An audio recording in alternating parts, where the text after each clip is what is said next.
Kisah seorang kakek sebatang kara asal Lombok Timur digugat anak kandung karena warisan viral. Kisah kakek tersebut diunggah oleh sejumlah akun media sosial. Di antaranya Instagram @undercover.it pada Kamis, tanggal 19 Agustus tahun 2021. Dalam postingannya, akun tersebut membagikan sejumlah video dan foto kakek yang akrab disapa Amak Yoni tersebut. Video pertama terlihat Amak Yoni memegang kertas yang diduga surat gugatan sang anak.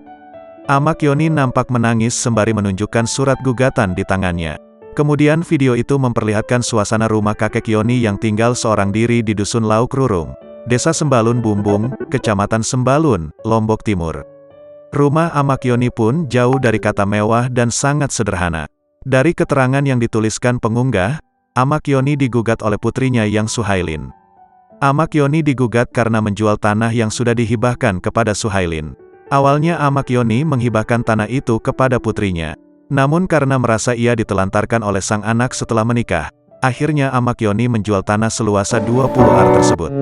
Ia pun kaget setelah mendapat surat panggilan dari Pengadilan Negeri Selong.